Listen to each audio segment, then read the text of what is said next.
Hello everyone, Darkscream217 here, and before I begin with my review, I am going to wish a happy birthday to a YouTube user named Noom26. Happy birthday, Noom. Okay, with that aside, let's begin with my next fighting game review. This time, it's going to be on a review that I wanted to do a long time ago, back in December actually, but never got around to it for a fuckload of reasons. Of course, I'm talking about Arcana Heart for the PlayStation 2. Arcana Heart is a 2D fighter that was released in the United States back in April 2008. Originally, Arcana Heart was a Japanese arcade game in 2006. Of course, it got ported to the PS2 over there. And it even has a sequel and an updated sequel and a port to the updated sequel, which I heard sucked ass because of the graphics or whatever. But the company Atlas decided to release Arcana Heart to the US around 2008. Alright, about the graphics of the game. Of course, like I said before, 2D fighter. So the characters are going to be drawn 2D sprites, and they are pretty close to Guilty Gear's design, but their animation quality to me feels a little weak.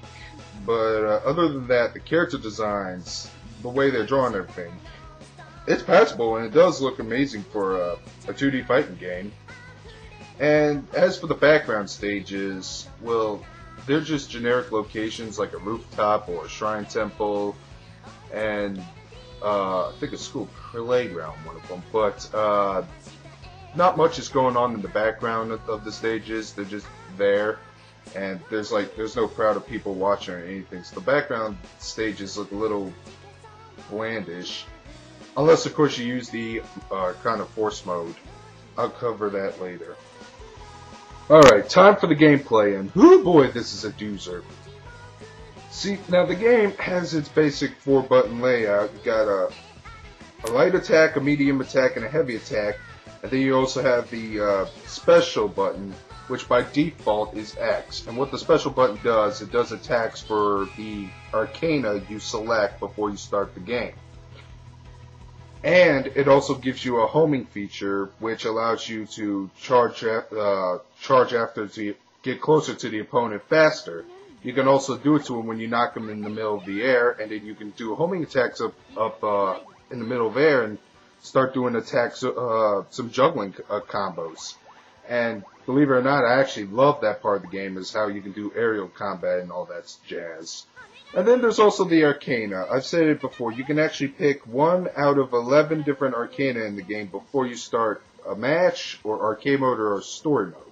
And what it does, it gives you its own set of special attacks. I mean, all the characters that you play as have their own regular attacks, specials, and super specials, but the Arcana also gives them a different variety of attacks and abilities. Like if you pick the Wind Arcana, you can triple jump. Or if you were to pick the Plant Arcana Morimoto and use the Arcana Force mode, your health will slowly regenerate. And Arcana Force mode is where you press all 3 attack buttons and sets them into this powered state, and of course it gives you abilities, and it will last until your energy meter depletes. And of course within Arcana Force mode you can do an Arcana Blaze, which is an ultra attack that your Arcana uses. Now, the single player experience. The single player has arcade training and a story mode, but they don't have a survival mode, and I thought that was actually a letdown for me, because survival mode would be pretty enjoyable for that game, because I do like the gameplay to Arcana Heart. It's very original actually.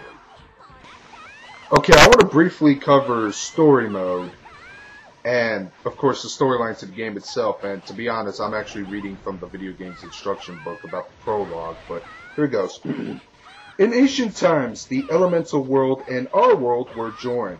No one knows why or when, but at some point in the past, they split. Now we live in our world, which is basically human Earth, whatever. and the Arcana live in theirs. Behind the scenes, the Ministry of Elemental Affairs, or the MEA, has been working to protect the boundary between the worlds. For they know if the worlds ever merged into one again, the results would be disastrous for humanity. Now, in the skies over Tokyo, a dimensional rift is beginning to form and the boundary between the worlds is in danger. Humanity's only hope rests with the maidens, young girls who can communicate with the Arcana. What awaits these maidens in the skies above? So yeah, all the characters you play as, I'm going to cover the roster later on, but yeah, all the characters you play as are female. In case you haven't figured it out from the gameplay footage I've been showing you. Now, in story mode, you can go to 3 different locations, and then each location you get to fight an opponent within their respective stage. And then, of course, after every 2 matches, you fight a rival match with a couple of dialogue, and then, of course, before dialogue, after dialogue, you go straight to the fight. I just want to cover the boss of the game, Mildred Avalon, the head of the MEA. She not only is a psychopath who just wants to become an archangel when merging the 2 worlds, but she is without doubt a big pain in the ass as a boss. I know a lot of fighting game bosses are, but holy shit, I hate her so much. People say Seth from Street Fighter 4 is bad. She's a bitch. See, she has every single Arcana power, and she'll use all their super specials. She also has a throw attack that would do about 1/3 to 1/5 the damage. And then, of course, she has a special attack which freezes you in place. She gets up and shoots a bunch of holy beams down at you, and that will also do a fuckload of damage. Of course, you can prevent it by blocking beforehand, but the thing is, you'll never guess when she's going to do the attacks. And it took me forever to beat her with one of the characters, Konoha, the little ninja dog. But yeah, that's what I wanted to cover on story mode. Story mode is actually pretty good. It's repetitive with every character, but still enjoyable, and the boss battle is a fucking challenge. Okay, I'm running short of time here. I'm just going to briefly talk about the sound of the game. Apparently, when Atlas ported this game over to the US, they cut out a lot of voice acting off gameplay, like in the character select screen and whatnot. According to another review I looked at, apparently, according to the Sony's market or whatever, people won't buy games if there's a lot of Japanese language in it. I don't know why, but instead of even creating their own voice acting, they decide just to say, oh, leave it all mute. But you can still hear some of the voice acting within the gameplay and whatnot. Now, finally, I want to cover the roster of the game. The roster is, of course, 11 characters, and they're all female anime moe archetypes. Like, you got this little demon Batgirl who kind of reminds me of Etna from the Sky, who's on rollerblades. So that was pretty cool. You got a basic pink-haired Shoto fighter with a little cow lick that's heart-shaped. You got a girl in a shrine. You got a ninja girl in a Japanese gym uniform. So yeah, the look of the roster looks pretty questionable, but each of the characters play pretty well and they're pretty damn balanced.